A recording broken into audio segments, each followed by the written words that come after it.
Bonjour à tous. Euh, Aujourd'hui, on va faire une table ronde qui est vraiment, je pense, à la base de tout. Je pense que beaucoup de monde va apprendre de ce qui va se dire aujourd'hui. Et je voudrais savoir vraiment, pour vous, la beauté de Bitcoin, c'est que tout le monde peut travailler dessus et tenter de l'améliorer. Qu'est-ce que ça veut dire concrètement? Je pense que ça veut dire véritablement inclusif. C'est-à-dire que euh, si on parle du point de vue technique pour les contributions techniques, c'est que des contributions dans l'écosystème Bitcoin, que ce soit Bitcoin Core ou d'autres logiciels open source, vont être jugées sur la base de leur valeur technique sans prendre aucune autre chose en compte. On peut prendre un pseudo et venir proposer des idées, ou, par exemple sur la mailing list, ou proposer du code sur GitHub. On ne sera jugé que sur la base de contributions techniques et la valeur de nos contributions, mais aucunement sur d'autres choses qui font part de notre identité. Que ça aille dans les deux sens, que ça soit une discrimination négative ou positive. Mais aussi, ça veut dire qu'on n'a pas vraiment de moyen de limiter la charge, c'est-à-dire que n'importe qui peut créer un nouveau pseudo et réitérer pourquoi ce serait mieux si Bitcoin ne consommait pas d'énergie sur la mailing list. Donc ça veut dire aussi qu'il y a un vrai travail qui est à faire quand on est nouveau contributeur sur Bitcoin Core ou qu'on a envie de contribuer à Bitcoin de manière générale, de s'informer et de ne pas rehacher tout le temps les mêmes débats. Voilà, je suis tout à fait d'accord avec ça. Pour résumer, contribuer à Bitcoin, c'est une méritocratie. C'est vraiment, il faut commencer par prouver qu'on a une idée qui est potentiellement bien. Il faut réussir à convaincre des gens de la valeur technique de cette idée. Et ensuite, si l'idée est véritablement bien, elle finira par trouver sa place dans le protocole. Ça prendra peut-être beaucoup de temps et ça prendra beaucoup d'efforts, mais elle devrait finir par trouver sa place. Dans cet écosystème, quels sont ceux qui accomplissent le plus de travail selon vous? J'ai pas envie de vous demander qui sont les plus méritants, mais qui sont les plus fondamentaux. Ceux qui prennent des responsabilités en général. Par exemple, je pense qu'un bon exemple de ceux qui prennent des responsabilités, ce sont les maintainers de projets open source. Par exemple, je parlais pour Bitcoin Core de ce que je connais. Les maintainers, ça va vraiment être ceux qui vont préparer les releases, donc qui vont se sentir responsables de vérifier les binaries qui vont publier sur le site web. Ce sont eux qui vont se sentir responsables de ne pas introduire de bugs et qu'aucun des contributeurs n'ait introduit de bugs aussi. Et ce sont souvent les maintainers qui font la chasse aux bugs après le feature freeze, donc après que dans le cycle de développement du logiciel, on a un moment où on arrête d'implémenter de nouvelles fonctionnalités et on fait que tester le logiciel et être sûr qu'il n'y a pas de bug, et autant plus dans un logiciel aussi crucial que Bitcoin Core. Et dans ce cas-là, ça va vraiment être les maintainers qui vont passer beaucoup de temps à faire un travail très chiant. Et même sans... Les maintainers sont la dernière défense pour empêcher que des choses arrivent sur dans le code de Bitcoin qui soient néfastes. Mais avant ça, il y a aussi tous les gens qui vont passer du temps à relire le code qui est proposé. Parce que pour résumer la façon dont ça marche, une contribution à Bitcoin, il va falloir créer ce qu'on appelle une pull request sur GitHub qui propose juste tout simplement des changements de code. C'est une proposition de changer le code. Mais pour que ça se soit accepté, parce que n'importe qui peut le faire, c'est ce qu'on disait, c'est complètement ouvert, n'importe qui peut arriver et proposer n'importe quoi, mais par contre, si personne ne regarde ce que vous faites, ça ne va jamais être accepté. Donc en fait, il faut qu'il y ait en permanence des gens qui viennent relire vos propositions, qui viennent relire votre code, qui viennent l'évaluer, qui viennent vérifier que déjà ça fait bien ce que ça dit, et qu'ensuite ce changement il est désirable. Et là, il y a un ratio qui fait qu'il y a besoin de beaucoup plus de gens qui viennent vérifier le code des autres que de gens qui écrivent le code. C'est beaucoup plus satisfaisant en tant que développeur d'écrire du code, de créer quelque chose, mais en fait, on a beaucoup plus besoin de gens qui vont venir regarder le code des autres, faire le sale boulot, entre guillemets, de ne pas prendre la gloire de dire c'est moi qui ai implémenté ce truc-là, mais venir vérifier que ces contributions sont utiles et surtout sont correctes. Donc tous ces gens-là, c'est un travail qui est assez négligé et un effort qui est énorme sur Bitcoin. Il y a une quantité de personnes qui passent vraiment du temps à challenger le code des autres, à vérifier que c'est vraiment ce qu'on veut. Et c'est hyper important. Donc c'est à pas oublier en tant que quelqu'un qui veut contribuer à Bitcoin. N'espérez pas arriver et dire je vais tout révolutionner, j'ai implémenté un truc incroyable, c'est une nouvelle fonctionnalité, je comprends pas pourquoi, personne ne regarde, personne ne veut la juger.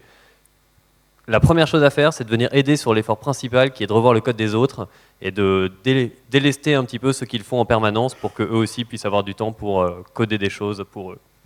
Et Du coup,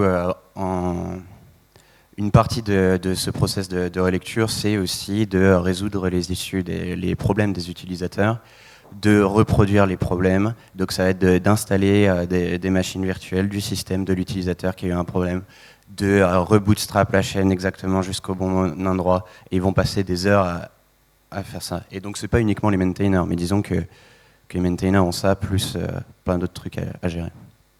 Et si on veut commencer à coder sur Bitcoin, à contribuer à Bitcoin, comment on fait pour se former techniquement quand on part de rien? Alors, faut pas mentir, hein, c'est beaucoup de boulot. En théorie, Bitcoin, c'est complètement ouvert et n'importe qui veut contribuer, mais il y a quand même une énorme barrière à l'entrée. Idéalement, n'importe qui peut avoir un job dans sa vie de tous les jours et le soir venir s'amuser à vivre sa passion et contribuer à Bitcoin. Mais vu la complexité du projet et l'effort que c'est pour réussir à implémenter quelque chose de non trivial, ça risque d'y avoir une trop grosse barrière à l'entrée. Donc, idéalement, il faut quand même trouver un moyen de pouvoir y passer tout son temps, parce que sinon, à moins d'être exceptionnel, ça va être dur de le faire en le faisant une heure par jour ou quelques heures par semaine. Donc ça c'est quand même une grosse barrière à l'entrée, il ne faut pas se mentir. Il faut réussir à trouver la motivation et trouver l'opportunité pour pouvoir prendre le temps de se former sur Bitcoin et ensuite prendre le temps d'essayer de proposer des choses. Mais pour ça, il y a pas mal de formations qui commencent à émerger, c'est de mieux en mieux. Déjà, il y a énormément de contenu en ligne qui est disponible, mais c'est parfois dur de naviguer et de savoir par où passer. Mais il y a plein de sites web qui proposent des chemins d'apprentissage pour partir des bases et petit à petit apprendre des choses plus compliquées. Et il y a aussi des séminaires qui sont vraiment des formations pendant par exemple 2 semaines, je crois que c'est 2 semaines, Chaincode. Il y a une boîte qui s'appelle Chaincode qui propose de faire une formation de 2 semaines, une formation intensive sur Bitcoin. Et à la sortie de ça, vraiment tous les gens qui l'ont fait aujourd'hui contribuent activement à l'écosystème. Et il y a d'autres initiatives du même style qui sont en train de se monter et aussi quelques formations en ligne. Par exemple, il y en a une qui s'appelle Base 58 BTC qui est faite par Lisa de Blockstream et qui est bientôt, je pense, qui sera bientôt en ligne et complètement accessible à tout le monde et qui est un très bon moyen d'apprendre comment fonctionne Bitcoin d'un point de vue technique et comment y contribuer. Donc il y a plein de ressources en ligne, c'est peut-être parfois dur de s'y retrouver, mais la première phase, c'est de passer vachement de temps à débroussailler tout ce qui existe. Ouais, peut-être pour nuancer, parce que je ne suis pas totalement d'accord que ça soit nécessaire pour contribuer de manière importante, ou du moins, enfin, pas y passer sa vie, mais de manière de faire de vraies contributions à Bitcoin. Je ne pense pas que ça soit nécessaire de venir en temps plein. Je pense qu'on a la chance avec Bitcoin que ce soit un projet open source et un projet qui, depuis sa genèse, a été aussi complètement public. C'est que toutes, 99% des discussions qui sont passées sur Bitcoin, même les discussions qui sont passées en vrai, ont par exemple des transcripts, là où les gens préféraient ne pas être enregistrés, tout est public. Les discussions ont pris place sur la mailing list, ont pris place sur des serveurs de chat IRC qui ont été logués. Les discussions ont pris place sur Bitcoin Talk, dans des événements où il y a eu des transcripts. Donc la plupart des idées sont là. Il y a une barrière qui a un effort à l'entrée, mais ce n'est pas insurmontable. Donc je pense qu'on n'a vraiment pas besoin de passer par un organisme spécialisé pour venir contribuer à Bitcoin. Et venir contribuer à Bitcoin, ça ne veut pas forcément dire devenir un gros contributeur sur Bitcoin Core. Ça peut être quelqu'un d'un peu relevant sur des idées un peu plus méta ou un peu plus farfetched sur la mailing list. Par exemple, je pense à Zeman qui avait apporté pas mal de pensées un peu plus long terme sans être temps plein sur Bitcoin. Et Bastien, tu faisais allusion à une formation de 2 semaines, et en 2 semaines, on peut tout apprendre sur Bitcoin? Ah non, pas du tout. Mais on peut apprendre les bases et on peut apprendre comment continuer à apprendre tout seul. Parce qu'en fait, c'est ça la partie importante. Au début, on est perdu. Il y a quand même énormément de choses à apprendre pour maîtriser Bitcoin et pour maîtriser. Ensuite, si en plus on rajoute la couche Lightning, ça rajoute encore plus de choses à apprendre. Et au début, quand on ne sait pas par où commencer, c'est juste trop. On sait pas comment attaquer le problème. On essaye de vouloir tout comprendre et c'est trop à avaler en une seule fois. Et ce que fait cette formation, c'est qu'elle décompose les blocs. Elle permet vraiment de se focaliser sur les bases, comprendre déjà les bases, avoir une vue assez haut niveau de quels sont tous les composants, toutes les choses importantes qui interagissent dans Bitcoin. Et elle donne des pistes pour ensuite savoir où aller creuser quand on a envie de commencer à devenir expert dans un domaine ou un autre. Donc ensuite, c'est vraiment un apprentissage qui dure longtemps. Ça fait des années que je travaille sur Bitcoin et Lightning et je continue à en apprendre tous les jours. Donc ça sera jamais fini. Apprendre et essayer de comprendre tout ce qui se passe dans Bitcoin Lightning, ça sera jamais terminé. Mais ces formations aident à très rapidement avoir les bases et savoir où chercher pour approfondir tel ou tel sujet. Ouais, c'est un accélérateur. Et est-ce qu'il faut être développeur à la base ou on peut vraiment venir sans avoir de Non, notion particulière? Il faut avoir des bases quand même, il faut savoir ce qu'est Bitcoin, il faut être développeur. Après, il y a aussi d'autres choses sur lesquelles on peut contribuer sans être développeur, par Yes. exemple les traductions. On peut aider à traduire Bitcoin dans plein de langues. On peut aussi essayer d'aider au design, parce que quand même un des gros problèmes, c'est que Bitcoin, c'est quelque chose qui techniquement est complexe et qui a certaines spécificités techniques qui, pour l'instant, se ressentent dans l'utilisation par des gens qui veulent juste utiliser Bitcoin pour leur paiement sans avoir besoin de comprendre comment ça marche. Et là-dessus, des gens qui sont purement des designers ou qui savent faire de la UX peuvent beaucoup aider Bitcoin en aidant à rendre cette expérience plus accessible pour le grand public. Et c'est quelque chose qui a commencé il y a plusieurs années. Il y a même un site web qui regroupe une bonne partie de ces références. Et beaucoup de gens peuvent, grâce à ça, contribuer juste en aidant Bitcoin en tant que produit à pouvoir toucher plus de monde. Et pour ça, pas nécessairement besoin d'être développeur. Oui, exactement. Et encore pour rebondir sur ce que tu viens de dire, il y a aussi des initiatives locales d'éducation qui se font. Il y a beaucoup de gens qui arrivent à en apprendre sur Bitcoin en restituant à des personnes qui sont un peu plus loin. Et donc ça les aide à avancer aussi. Et c'est vraiment un témoignage que j'ai eu de beaucoup de gens. En fait, d'apprendre aux autres le peu que j'ai appris, ça me force à creuser et ça me permet de maîtriser en profondeur le sujet parce que je suis obligé de répondre à des questions et des points de vue différents. Donc, ouais, les associations, par exemple, j'ai mes anciens collègues de Bitcoin Lyon qui font ça à Lyon, mais je suis sûr qu'il y en a dans toutes les villes, des meet-up, des gens qui ne sont des anciens de meet-up qui sont juste des bitcoiners, qui ne sont pas, surtout quand on voit dans l'écosystème plus large, où il va y avoir d'autres projets qui, eux, vont avoir du financement pour aller chill dans des meet-up, où on a des gens qui font vraiment de l'éducation et qui, eux, à force de gratter, commencent à avoir vraiment des connaissances. Et si on a encore temps sur cette question aussi à rajouter, c'est ce qu'il y avait de spécial à Chaincode ou dans d'autres de ces programmes, c'est l'influence d'autres contributeurs à long terme qui est très importante pour accélérer. Et ça aussi, c'est quelque chose qui se fait au travers des contributions. C'est que si on commence à tout seul gratter Bitcoin, avoir un background suffisant pour avoir un petit peu de contexte sur ces contributions, faire des premières contributions, c'est pas one way, c'est pas on se livre au projet et on donne de notre temps. On en apprend aussi, on côtoie des gens qui sont terriblement intelligents, qui ont énormément d'expérience et donc on en apprend de plus en plus et on monte en compétences, même si on arrive avec un niveau plus faible au début et avec des contributions plus modestes. Et aussi une dernière manière de contribuer, à mon avis, enfin non pas la dernière, mais une autre manière de contribuer à Bitcoin sans être nécessairement un développeur, c'est d'expliquer comment ça marche aux gens autour de vous ou si vous avez accès à des politiques, des régulateurs, pour combattre la désinformation qu'on voit dans énormément d'informations sur Bitcoin, expliquer que c'est pas tout blanc tout noir, que Bitcoin ça ne fait pas ça ne fait pas bouillir les océans. Et là-dessus, il y a un gros boulot qui est purement de l'éducation, parce que c'est purement un manque de compréhension de la part de beaucoup de personnes qui fait qu'ils voient Bitcoin comme le diable et le truc qui sponsorise les terroristes. Et là, pour le coup, tout le monde peut contribuer à ça en expliquant autour de soi pourquoi c'est beaucoup plus nuancé que ça et beaucoup plus intéressant. Et je pense que les médias ont aussi un rôle à jouer là-dedans, et c'est ce qu'on essaye de faire aussi avec The Big Whale. Oui, tout à fait, il y a un effort d'éducation là-dessus, parce que au bout d'un moment, on va arriver avec... on le voit déjà, des initiatives qui sont prises, et c'est sûr que si on veut contribuer à Bitcoin de manière à peu près normale, il faut déjà un cadre où on sait qu'on ne va pas avoir les États-Unis qui vont péter notre porte et nous extrader pour avoir contribué à un système qui blanchirait de l'argent. Maintenant, on va se mettre dans la tête d'un contributeur indépendant.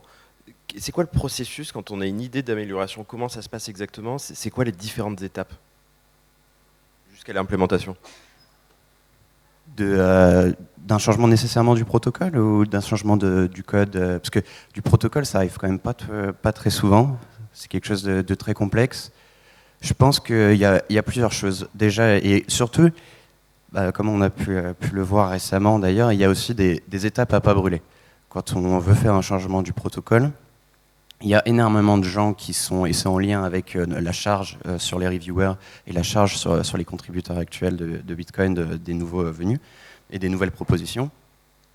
C'est qu'il y a plein d'experts sur plein de topics différents. Il faut attendre aussi d'avoir une espèce de délibération. Il n'y a rien de formel sur Bitcoin, mais une espèce de délibération de la communauté technique. Quand on propose un changement technique, il y a des gens qui ont déjà réfléchi à ce que vous allez proposer et qui pensent différemment. Et on ne peut pas essayer de brûler les étapes et passer la validation technique pour s'adresser à des forums moins techniques avec plus de démagogie pour essayer de faire passer un changement du protocole, par exemple. Donc je pense que la première étape est de faire passer l'idée, de s'informer, de savoir si ça n'a pas été proposé avant, d'une manière ou d'une autre. En général, ça a toujours été proposé par Greg Maxwell il y a 5 ou 6 ans. Donc ça vaut le coup de vraiment chercher Sur dans Bitcoin l'historique de ce qui s'est passé, parce que beaucoup d'idées ont déjà été formulées avant. Clairement, d'une manière ou d'une autre. Et ensuite, de délibérer sur l'idée, de est-ce que ça paraît une bonne idée, est-ce que ça paraît être dans l'idée du système. Est-ce qu'ensuite on peut se mettre d'accord sur une solution technique, sur la manière d'avancer? Et ensuite, c'est de la présenter aux utilisateurs. Donc, est-ce que les utilisateurs vont avoir envie de modifier Bitcoin comme ça? Parce qu'en tant que développeur, on ne peut pas choisir comment modifier Bitcoin, nous. Donc, on va commencer à en parler aux utilisateurs. Souvent, il peut avoir plein de questions et plein de peurs aussi. Par exemple, récemment avec les Covenants, il y a eu pas mal de choses qui sont sorties. Souvent, ça relève de méconnaissance. Parfois, c'est juste un point de vue des utilisateurs que des développeurs pourraient ne pas avoir parce qu'ils n'ont pas eu la même expérience. Et par ce résultat de délibération, ensuite, si les utilisateurs poussent pour avoir ce changement, eh ben, on pourra réfléchir à peut-être l'implémenter et donner un logiciel qui l'actuerait. Et donc concrètement, en action concrète, ça veut dire commencer par chercher sur le forum Bitcoin Talk, sur GitHub et dans les archives de la mailing list, s'il y a déjà eu des discussions autour de ce que vous voulez changer. S'il n'y en a pas eu ou si ce que vous proposez apporte quelque chose de nouveau par rapport aux précédentes discussions, une première étape, ça peut être d'aller par exemple sur IRC ou sur un des channels Bitcoin pour poser la question et commencer à chatter avec une partie des personnes qui travaillent vraiment très régulièrement sur Bitcoin. Puis, ou alors en parallèle, envoyer un mail sur la mailing list Bitcoin où beaucoup de gens vont très probablement vous répondre. Et ensuite, s'il y a l'air d'y avoir un consensus sur le fait que c'est probablement une bonne idée, l'étape suivante, c'est de commencer à aller faire du code, commencer à aller implémenter ça dans Bitcoin, prototyper ça, jouer avec et partager le code et demander de la review à d'autres personnes qui travaillent eux plus régulièrement sur Bitcoin. Et toujours dans la communication, quand vous commencez à apporter une idée, pensez qu'en face, les gens n'ont pas nécessairement tout leur temps à accorder. Et donc souvent, les meilleures nouvelles idées à apporter sur une liste, ce n'est pas un pavé de 3000 mots à lire pour avoir un gist de l'idée. Oui, exactement. De la même manière que sur le code, il y a beaucoup plus de gens qui doivent revoir du code, lire du code, que de gens qui l'écrivent. Une ligne écrite va être probablement lue une centaine de fois. Donc pensez qu'il y a un gros multiplicateur là-dessus et que un paragraphe de mail va demander un effort pour beaucoup de personnes à lire derrière si vous voulez que véritablement ils considèrent votre idée et qu'ils la challenge. Donc essayez de penser à tout le temps que les gens vont passer à répondre à votre idée. Et aussi, il y a un truc, c'est qu'au bout d'un moment, si ça n'intéresse personne, malheureusement, vous ne pouvez pas changer le protocole tout seul. Donc il faut qu'il y ait des gens qui le review et on ne peut pas forcer les gens à review certaines choses. Donc parfois, ça peut attendre un moment avant qu'il y ait de l'intérêt vraiment de la part d'autres contributeurs techniques. Et les contributeurs, notamment les contributeurs indépendants, donc vous le disiez, contribuent à améliorer Bitcoin. Mais est-ce qu'il y a des incitations financières pour ces personnes-là? Il y a des incitations, je pense qu'elles peuvent être monnayées. Après, oui, il y a des dédommagements financiers. Je pense qu'il y a des incitations. Déjà, travailler en open source par rapport à travailler sur un projet closed source, ça va être... dans un projet closed source, vous allez vraiment donner votre temps et le résultat de votre travail à la personne qui vous paye. Si vous êtes payé pour travailler en open source, vous avez aussi du code comme une preuve de votre travail. C'est une preuve de travail. Et donc ça, c'est quelque chose qui a de la valeur. C'est quelque chose qui a de la valeur quand vous voudrez chercher un travail plus tard pour pouvoir négocier, par exemple, un meilleur salaire, pour pouvoir négocier un poste. Donc ça, c'est quelque chose qui peut être monnayé, en fait. C'est de la fame, clairement. Ensuite, Ça peut nous permettre de rencontrer d'autres gens aussi, peut nous permettre de monter en compétences sans être non plus un leech à essayer de contribuer juste pour gagner et se faire éduquer gratuitement.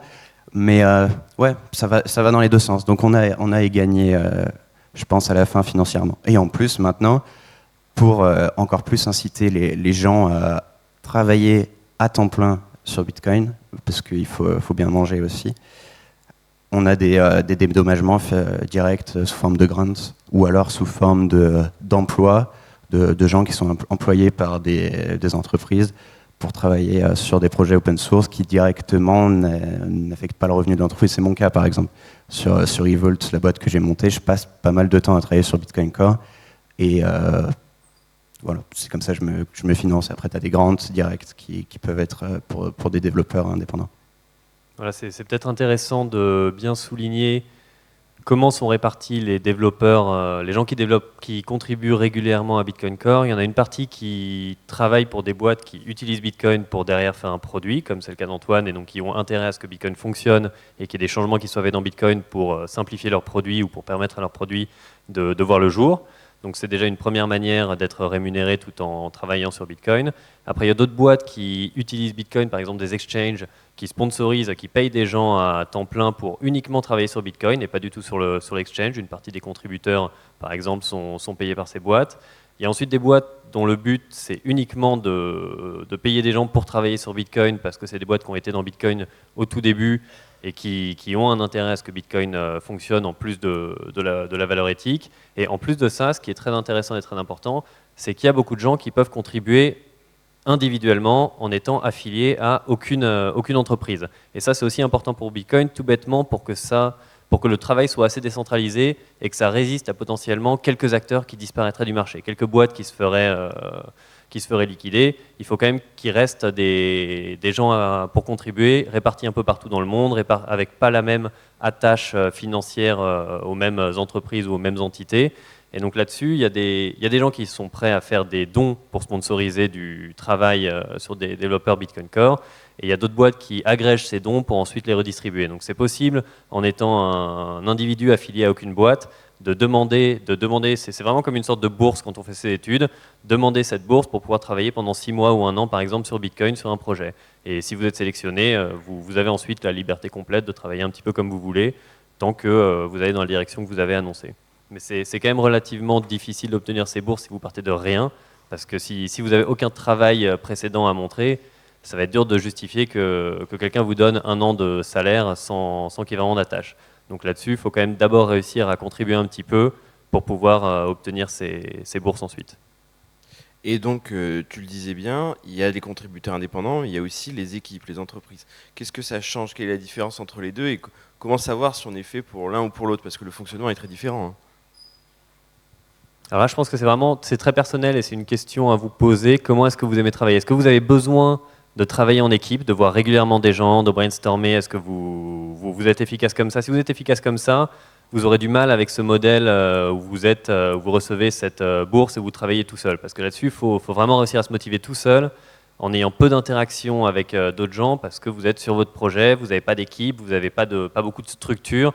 Donc là, ce mode-là n'est pas nécessairement pour tout le monde. Mais si c'est quelque chose qui vous plaît, par contre, génial. Et si au contraire, vous aimez travailler en équipe et vous aimez l'émulation d'être autour d'un produit, vous êtes peut-être plus fait pour une boîte qui va construire un produit autour de Bitcoin et contribuer à Bitcoin. Après, c'est vraiment une question à vous poser. Qu'est-ce qui va réussir à vous motiver le matin, à vous mettre au boulot, si vous n'êtes pas dans une structure qui vraiment vous met la pression à travailler parce que sinon vous vous feriez virer? Donc c'est hyper personnel et ça dépend de vos motivations. Et encore une fois, il y a aussi le processus d'accélérateur. Si on rejoint une boîte, on est un nouveau contributeur, on rejoint une boîte comme A5, on va côtoyer des gens qui sont déjà familiers avec Bitcoin, qui ont déjà énormément d'expérience et de connaissances sur le sujet, et qui vont pouvoir les restituer plus vite que si le nouveau contributeur va les chercher. Donc, Et pourquoi la grande majorité des projets qui sont sur Bitcoin sont en open source?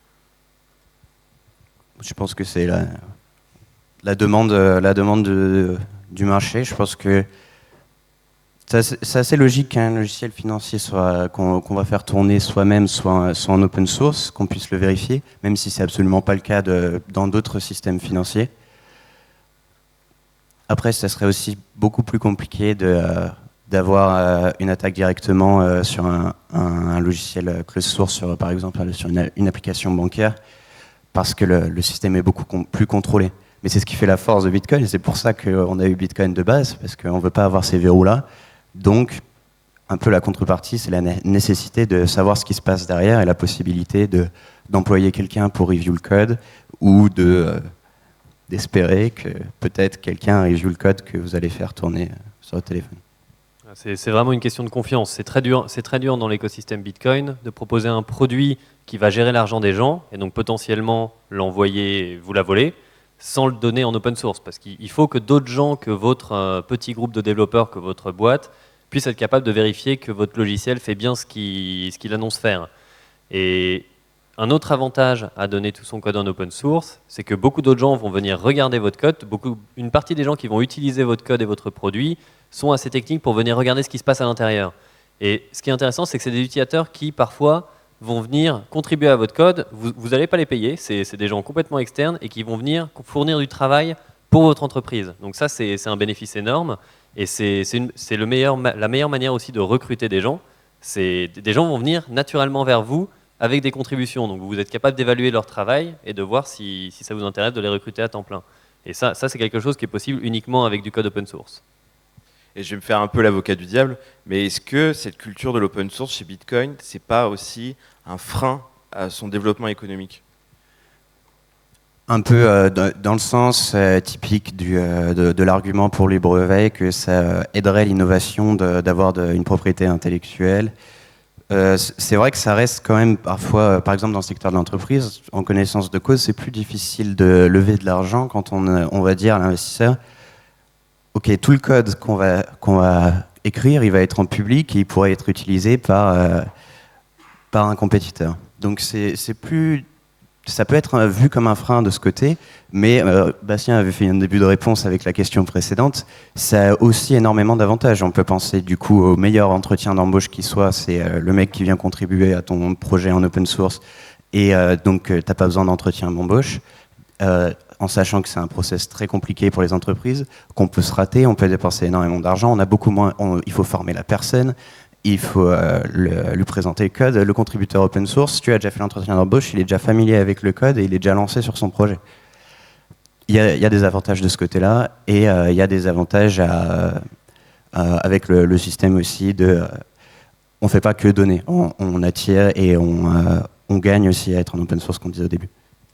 Et je ne suis pas complètement d'accord sur le fait que donner son code en open source, c'est un risque qu'un concurrent vienne prendre le code et vous voler vos parts de marché. Parce qu'au fond, le code, c'est qu'une synthèse hyper compressée de la connaissance des développeurs qui ont créé ce code. Et il y a une expertise des développeurs qui ont fait ce code qui n'est pas si facilement que ça réplicable. Surtout sur Bitcoin Lightning, qui sont des systèmes hyper complexes. Récupérer tout le code, c'est quelque chose, mais réussir à en faire quelque chose et à ne pas introduire de problèmes de sécurité, ça sera très dur si vous ne faites pas partie des gens qui ont passé des années à développer ce truc-là.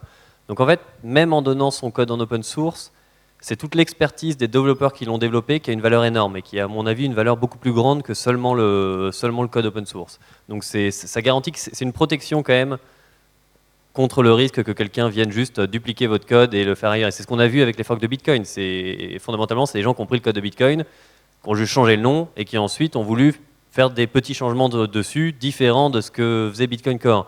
Et la plupart ont introduit énormément de problèmes de sécurité dedans parce qu'ils n'avaient pas l'expertise pour maîtriser vraiment cette codebase, donc les projets ont échoué. Et je pense que c'est une réalité qu'il ne faut pas ignorer et que les gens ont tendance à ne pas prendre en compte. Oui, clairement, c'est pas parce qu'on peut copier le code qu'on peut copier la valeur. Et on a beaucoup parlé de Bitcoin là, mais est-ce que contribuer à Lightning, ça se passe de la même façon ? Ça se passe un peu de la même façon, mais c'est structuré assez différemment. Il y a moins en fait de contributeurs individuels à Lightning parce que tout bêtement, c'est déjà une couche en plus. Pour pouvoir contribuer à Lightning, il faut déjà avoir compris Bitcoin et en plus, il faut se rajouter un autre niveau de complexité qui est Lightning. Donc il y a une barrière à l'entrée qui n'est pas simple quand on veut juste contribuer individuellement.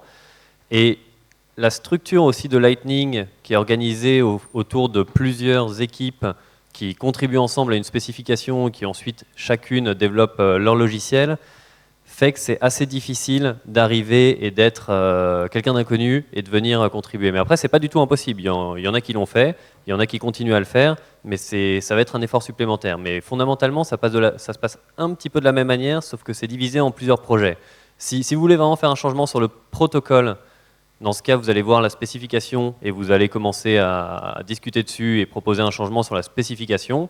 Par contre, si vous voulez changer une fonctionnalité mais qui n'a pas besoin de nécessairement changer tout le protocole du réseau, vous allez aller voir le code d'une des implémentations, que ce soit Eclair, CLN, LND ou LDK, et vous allez peut-être commencer à faire des contributions purement de code là-dessus, et ce sera peut-être plus simple à faire passer qu'un changement au niveau du protocole complet.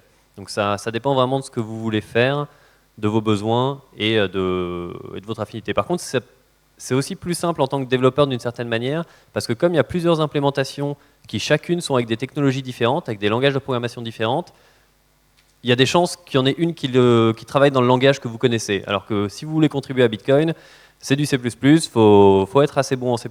Si ce n'est pas le langage que vous connaissez, vous allez avoir plus de mal à venir. Alors que dans Lightning, vous pouvez en fait partir du langage de programmation que vous utilisez et aller choisir l'implémentation qui travaille dans ce langage et aller contribuer uniquement à celle-là. Et est-ce qu'il y a des aspects légaux à connaître quand on travaille sur Bitcoin?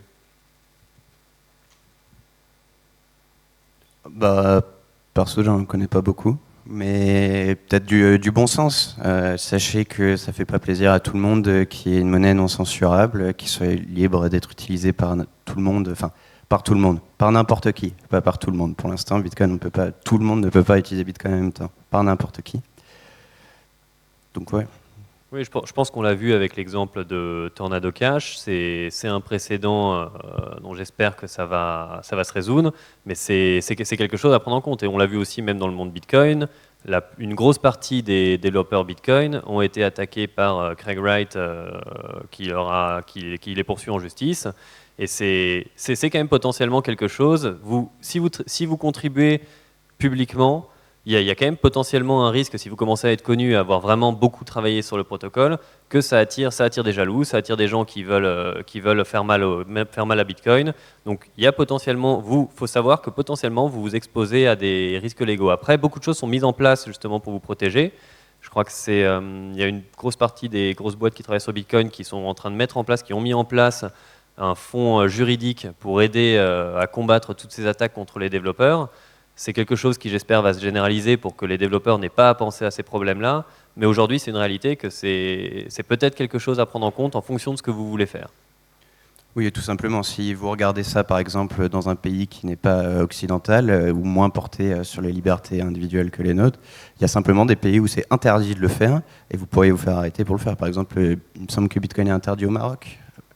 Il me semble qu'il a été réautorisé récemment, mais c'est très très récent. Ok, bon, je suis pas à jour, mais il y a plein de pays dans le monde où c'est juste tout simplement interdit. Et voilà. Et il y a un gros contributeur à Bitcoin qui s'appelle Blockstream. Il y a beaucoup de fantasmes autour de cette société depuis des années. Votre opinion à son sujet, c'est quoi? C'est un bon contributeur ou... C'est dépassé, non, ça? Tu dis ça parce que tu as contribué à leur implémentation. Ah ouais, coïncidence? Je ne crois pas. Je pense que Blockstream fait du super travail pour financer des contributeurs open source qui sont complètement libres de faire des choix qui vont dans ce qu'ils pensent être la meilleure des choses. Par exemple, ils financent pas mal ce qui est cryptographique parce que c'est un peu leur spécialité. Ils ont pas mal de cryptographes. Donc, par exemple, je pense à Tim Ruffing, à Unasnick. Et bon, j'ai jamais été employé par Blockstream, mais je pense que les accusations sont infondées, en tout cas de ce que je vois dans les contributions techniques. Et on en revient au truc de base, c'est que les contributions techniques, peu importe qui on est, elles vont être jugées par la qualité de leurs contributions techniques. Donc à la limite, on pourrait avoir une super grosse entreprise méchante, pas bien, qui finance un développeur. Si du code malicieux réussirait à être merge sur Bitcoin, ce serait un problème. Et je pense pas que ça ait été le cas avec Blockstream, loin de là. Et je pense qu'il faut remettre un peu les choses dans leur contexte. Blockstream a quand même contribué très très tôt à Bitcoin. Au tout début de Bitcoin, il y avait relativement peu de personnes qui y contribuaient. Et Blockstream, c'était l'endroit où il y avait tous les plus gros cerveaux de Bitcoin, quasiment une grosse partie des gros cerveaux de Bitcoin. Donc c'était hyper intéressant d'aller travailler là-bas parce qu'il y avait une énorme émulation. Ça permettait de travailler avec des bonnes personnes qui connaissaient plein de choses. Donc évidemment, ça a attiré. Au début, ça a centralisé un petit peu les talents. Donc c'est ça qui faisait peur parce qu'à terme, on veut clairement pas que Bitcoin soit développé par principalement une seule boîte. Mais je pense que c'était surtout au début, et c'est quelque chose, ils ont fait beaucoup d'efforts, et beaucoup de gens sont partis de Blockstream, pas nécessairement parce qu'ils étaient mécontents, mais justement pour aller disséminer un petit peu partout, dans d'autres boîtes, les talents qui travaillaient sur Bitcoin. Donc je pense que c'était une partie nécessaire, mais il n'y avait rien de malicieux là-dedans, et je pense absolument pas qu'ils aient fait de mal à Bitcoin, au contraire, ils ont fait énormément de contributions qui étaient vraiment primordiales, donc sans eux, on ne serait pas là. Oui, et puis le développement était toujours public de toute manière, c'était pas quelque chose qui se passait là-bas non plus. Et il travaille aussi évidemment sur Lightning. Lightning, quand même, c'est parti d'un papier de recherche par Taj et Joseph Poon, mais c'est principalement grâce à Rusty Russell qui a été engagé par Blockstream que le projet a vu le jour. Sans lui, il n'y aurait pas de Lightning aujourd'hui. C'est vraiment lui le père de Lightning. Donc c'est encore un projet où Lightning a beaucoup aidé à insuffler l'effort initial, mais tout en le décentralisant complètement, parce que maintenant on est plusieurs boîtes à travailler dessus, avec chacun autant de poids dans les décisions. Et c'est un super exemple.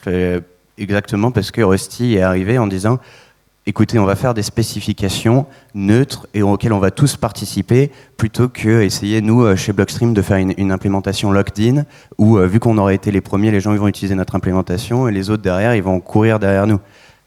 Donc, les faits montrent que c'est plutôt l'inverse qu'ils ont fait.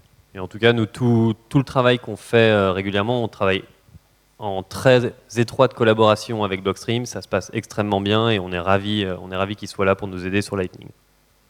Et dans la plupart des projets crypto, il y a une fondation qui joue un rôle important. Alors, il fut un temps, il y avait la Bitcoin Foundation qui contribuait. Aujourd'hui, qu'est-ce qu'il en est vraiment? Est-ce qu'elle pèse quelque chose? Je connais pas la Bitcoin Foundation. J'en ai entendu parler en très mal. Je pense qu'on ne peut absolument pas comparer tous les projets dont tu parles avec Bitcoin. Ça partait peut-être d'une bonne intention, mais je ne pense pas que c'était le bon modèle pour développer Bitcoin, et c'est pour ça que ça a tout simplement pas marché. Et je ne pense pas qu'il y en ait besoin aujourd'hui, donc ça se passe très bien sans une fondation. Et j'ai une dernière question. Bitcoin, dans l'écosystème Bitcoin, il y a aussi beaucoup de héros de l'ombre. Et si vous deviez en citer quelques-uns, rendre un hommage à quelques personnes dont on n'entend pas assez parler, ce serait qui? Les personnes qui font tourner la mailing list, qui la hostent, donc là c'est dans la fondation Linux. Les personnes qui hostent des logs des chats IRC, parce que ça se fait pas tout seul. Les personnes qui prennent du temps à répondre aux questions sur Stack Exchange, par exemple, aux questions des nouveaux venus sur IRC.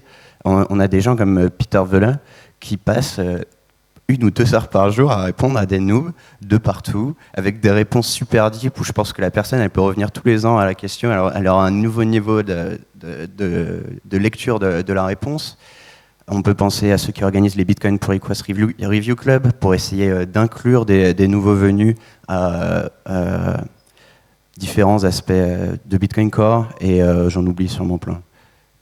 Attends, tu as déjà dit tous ceux auxquels je pensais, donc ça fait déjà beaucoup de monde, et bien sûr, évidemment, les maintainers Bitcoin Core qui font énormément de boulot et qui prennent un peu de risque en s'exposant publiquement pour protéger Bitcoin. Oui, si on peut d'ailleurs faire un petit appel à ça, vu qu'on parle de contribuer à l'écosystème Bitcoin, étant donné la conjecture actuelle, pensez sérieusement à contribuer en tant qu'anonyme. C'est un coût supplémentaire parce que vous ne pouvez pas trop jouer sur votre fame en utilisant votre identité, donc c'est quelque chose de moins que vous pouvez monnayer, mais c'est aussi un risque en moins. Et c'est ce que quelqu'un a fait sur Lightning. Il y a un utilisateur qui s'appelle ZMNSCPXJ, je crois que je les ai peut-être eu dans le bon sens, yes. Et qui a énormément contribué à Lightning et qui cache son identité. Et c'est une très bonne chose parce que déjà ça garantit qu'on juge vraiment ses idées uniquement sur le mérite, parce que ça pourrait très bien être quelqu'un qu'on connaît et quelqu'un qui a travaillé sur Bitcoin avant sous son vrai nom, mais il ne peut pas profiter de sa réputation pour faire passer ses idées actuelles. Donc c'est quelque chose de très utile. Par contre, c'est compliqué, c'est quand même un effort supplémentaire de le faire de façon anonyme comme ça. Mais ça peut être une bonne option si c'est quelque chose qui vous intéresse ou que vous pouvez vous permettre. Merci beaucoup à tous les deux. C'était vraiment un échange passionnant. Je pense que toute la salle sera d'accord. Merci à toi. Merci. Donc on a le temps pour prendre quelques questions. Et là, ça lève pas mal de bras.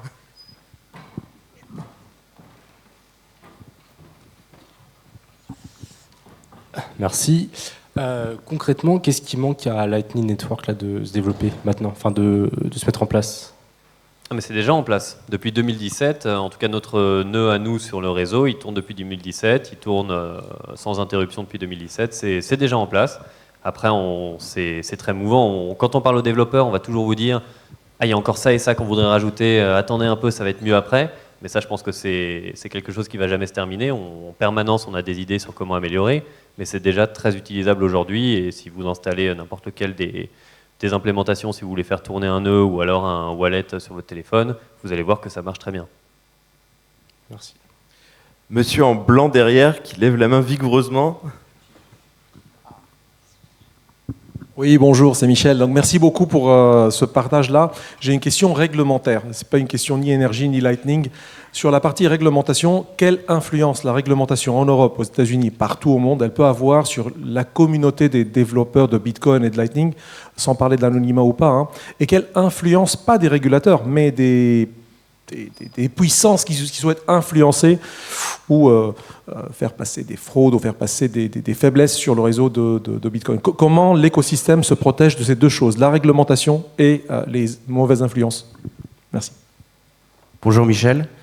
Je pense qu'il y a un gros point avec la réglementation, c'est clairement qu'on pourrait avoir une mauvaise réglementation qui interdit Bitcoin parce que 51% des Français pensent que c'est mauvais. Et je pense que dans ce cas-là, ça clairement ralentirait Bitcoin fortement, parce que des boîtes comme A5 ne pourraient plus opérer en France. Peut-être que ça deviendrait même complètement illégal. Et moi, je vis en France, je pourrais plus vivre en France parce que je travaille sur une entreprise qui fait du Bitcoin. Donc oui, il y a clairement... Enfin, faut pas se leurrer. On n'est pas non plus bulletproof contre n'importe quelle attaque gouvernementale. Il y a des trucs qui pourraient réellement ralentir l'évolution de Bitcoin et il faut y faire face. Et même tout bêtement, si socialement il y a une image particulièrement négative de Bitcoin, ça va être d'autant plus dur de travailler sur Bitcoin si tout le monde autour de vous et votre famille vous disent perpétuellement « mais pourquoi est-ce que tu travailles sur ce truc-là? T'es un criminel ». Donc là-dessus, pour moi, le plus important, et c'est ce qu'on avait déjà mentionné avant, c'est l'éducation. Il faut essayer de parler aux gens, il faut essayer d'expliquer aux gens pourquoi c'est pas tout noir ou tout blanc, pourquoi il faut être beaucoup plus nuancé et pourquoi c'est quelque chose de très intéressant et surtout très utile aujourd'hui et qu'il ne faut pas tuer ce projet dans l'œuf. Mais c'est sûr que si le monde entier décide de combattre Bitcoin, ça va être beaucoup plus compliqué de travailler dessus. C'est pour ça qu'on décentralise le développement, on fait en sorte qu'il y ait des gens qui ne soient pas attachés aux mêmes boîtes et qui ne soient pas payés par les mêmes personnes, qui ne soient pas tous dans le même pays, qui travaillent sur les projets. Mais il y a un effort à faire collectif pour que socialement, ce ne soit pas quelque chose de banni. Par ici, en noir. Bonjour et merci. Je rebondis sur ce que tu disais, Bastien, sur le fait que ce qui était important dans le code open source, c'est pas que le code, c'est aussi le savoir qui a été accumulé par les personnes au fil des années et qu'on ne pouvait pas forcément dupliquer ce savoir. Récemment, on a appris le départ de Vladimir van der Laan. Est-ce que vous n'avez pas peur qu'à force de voir partir les principaux développeurs qui décident de tourner la page et passer à autre chose, on ait un risque d'obsolescence du protocole Bitcoin de par le départ de ces gens qui détiennent le savoir ancestral du projet? Non, pardon. Non, absolument pas. Personne n'est irremplaçable, sinon on aurait un gros single point of failure et ça serait un gros problème. On a l'ancienne garde qui commence la plupart commencent à être partis. Ils sont toujours là, ils contribuent, mais ça fait un moment que Vladimir s'est déchargé de ses responsabilités. Notamment, on pense au process de release de Bitcoin Core. Bitcoin Core a un process de création des binaires, des logiciels que vous allez faire tourner sur vos ordinateurs à partir du code source qui est déterministique. Et en plus, ensuite, lors de la distribution, maintenant, avant, il y avait Vladimir qui signait la release et les gens qui téléchargeaient le logiciel, pour être sûr qu'ils avaient téléchargé le bon logiciel, ils vérifiaient la signature de Vladimir. Maintenant, c'est plus le cas. Ils vérifient la signature en ensemble de pub keys, je crois qu'il y en a entre 30 et 50, et de qui ils choisissent de faire confiance. Donc petit à petit, on a enlevé le plus de reliance possible sur certaines personnes dans l'écosystème. Et je pense que c'est une bonne chose qu'on puisse tourner, qu'on puisse prendre, les nouvelles personnes puissent prendre les choses en main, et elles sont totalement capables de le faire. Mais c'est une très bonne question parce que je pense qu'il faut pas l'oublier. Il ne faut pas se reposer en se disant il y a déjà bien assez de développeurs sur Bitcoin, il n'y a pas besoin d'en rajouter parce qu'en effet il y aura du turnover. Des gens à un moment auront envie de faire autre chose. Donc il faut qu'en permanence de nouvelles personnes soient intéressées par ce projet, que de nouveaux développeurs arrivent en permanence. Il faut qu'on continue à éduquer parce qu'il faut s'attendre à ce qu'il y ait du renouveau. Et si on ne continue pas à éduquer et à onboarder de nouveaux développeurs, on risque d'avoir ce problème à terme. Donc c'est une question importante et il faut y penser. Et c'est pour ça que beaucoup des développeurs actuels passent autant de temps à éduquer les futurs développeurs, à faire un effort pour que l'information soit facilement accessible sur plein de choses techniques, à apprendre aux gens comment trouver l'information, qu'il y a énormément de boulot qui est fait pour que les messages des commits, par exemple, et les commentaires soient assez exhaustifs pour que l'information soit assez disponible. Mais c'est une question importante et il ne faut pas se reposer sur nos lauriers là-dessus. Par ici, juste derrière. Bonjour à vous trois. Une question par rapport aux développeurs Bitcoin. Combien de développeurs ont accès au GitHub et comment ils sont choisis? Et sont-ils renouvelés tous les ans, tous les mois ou jusqu'à leur mort? Merci. Et tu veux dire l'accès en écriture au repo, à la master branch? Voilà, par exemple, qui valide les pull requests et tout ça? Tu as des maintainers sur le projet. Donc il faut savoir que Bitcoin Core n'est pas comme n'importe quel autre projet open source où en général tout va reposer sur le maintainer d'accepter ou non quelque chose dans le code. C'est que là, ça va se passer avec différents contributeurs qui vont relire le code. Donc forcément, ça va pas. Il faut un petit peu de réputation et de savoir quel contributeur a relu ce code. Est-ce qu'il est compétent pour donner son acknowledgement de ce changement? Est-ce qu'il y en a plusieurs? Est-ce qu'il a été testé? Et les maintainers ont ce rôle d'évaluer en tant que personne ancienne du projet si les personnes qui ont validé le change set, sans même avoir à eux-mêmes le relire, sont compétentes pour avoir validé ça. Donc elles font souvent un petit sanity check, que ça ne break pas, qu'il n'y ait pas un conflit de merge, que ça n'a pas cassé quelque chose, que ça ne soit pas évidemment pété, et ils le mergent. Ces personnes sont choisies en général par rapport à leur ancienneté, leur raisonnabilité. Donc, je pense qu'en général, les personnes les plus sulfureuses ou avec le plus d'opinion vont avoir moins de chances d'être acceptées par le groupe de contributeurs. En fait, c'est super. Enfin, c'est pas très formel. C'est genre, il y a des meetings sur IRC tous les jeudis de Bitcoin Core. Il y a des contributeurs et les gens ramènent un sujet. Cette fois, en fait, on a besoin d'un maintainer de ce côté-là. Ça avance pas. On a souvent plein de reviews, des contributeurs qui pushent des trucs. Ils sont relus. Et au final, il n'y a personne qui les merge, et du coup, il y a du conflit, ça vient en conflit, donc on doit réécrire ce qui s'appelle un rebase, et du coup, ça crée plus de boulot pour tout le monde, donc on a besoin d'un maintainer. Et les gens disent, ouais, il y a lui, ça fait longtemps qu'il contribue, il connaît bien cette ère du code, on pense qu'il sera capable d'étudier si les autres contributeurs qui ont relu sont acceptables, et donc on lui donne les write access. Dans ce cas-là, ça ne lui donne pas de pouvoir sur Bitcoin en soi, ni de pouvoir sur le consensus. Ça lui donne juste ils appellent ça un janitor, un rôle juste de faire passer les choses. Mais la review ne s'arrête pas sur la pull request. La review continue une fois que c'est sur la master, et la review continue après la release aussi. Et il n'y a pas que les contributeurs de Bitcoin Core qui relisent le code. Il y a plein on ne croirait pas, mais il y a plein de gens qui relisent le code. Donc les maintainers sont pas sur un piédestal. Il faut bien comprendre que leur pouvoir est quand même assez limité parce que s'ils ajoutent du code à Bitcoin qui n'a pas passé assez de checks, il y a les centaines de personnes qui revoient le code et toutes les pull requests qui sont proposées sur Bitcoin vont tout de suite pointer du doigt que ce maintainer est allé un peu vite en besogne, rajouter à Bitcoin un truc qui n'avait pas assez de consensus, et ça sera très facilement revert et échangé. Donc ils n'ont pas du tout un pouvoir démesuré sur la codebase. C'est des centaines de personnes qui en permanence vérifient qu'ils font bien leur boulot. Ça pousse même presque vers l'inverse, où on a tendance à laisser trop certaines personnes dire ouais, mais en fait ça c'était pas juste parce que en fait la communauté n'était pas d'accord. En fait, c'est plutôt l'inverse, c'est qu'on fait tellement attention à contrôler les maintainers que parfois c'est contre-productif. peut prendre peut-être une dernière question. Monsieur ici en noir avec la casquette.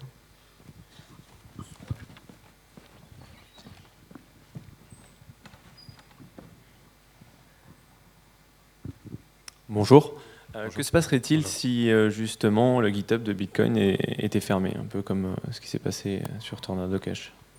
Pas grand-chose au fond, parce que le GitHub, c'est un endroit où on peut se retrouver pour collaborer, mais tous les développeurs ont une copie entière de l'historique Git. Beaucoup ont des mirrors à plein d'endroits. Il suffirait juste à un moment de se retrouver à un endroit sur IRC ou ailleurs pour dire bon, bah, on nous a fermé notre GitHub, on a tous l'historique de tout le code, où est-ce qu'on se retrouve pour reprendre le boulot en fait. Et beaucoup de projets vivaient très bien avant GitHub, même en open source. Linux s'est très bien développé bien avant que GitHub soit là, donc c'est absolument pas un problème. Ça ralentirait les choses, en fait. Ce qui est assez vu que c'est une communauté sans décideur, complètement anarchique. On serait... il y en a un qui préférait l'autre alternative. Donc le temps qu'on décide, qu'on retrouve les métadatas, parce que toutes les discussions qui arrivent sur GitHub, etc., il y a pas mal de contributeurs qui les copient. Donc on a l'historique sur Git, et on a aussi l'historique des métadatas sur les issues, sur les pull requests, des discussions des différentes personnes. Oui, donc ce serait une nuisance, ça ferait perdre un peu de temps à beaucoup de gens, mais c'est absolument pas critique. Parfait, ben merci beaucoup. Merci. Merci à vous.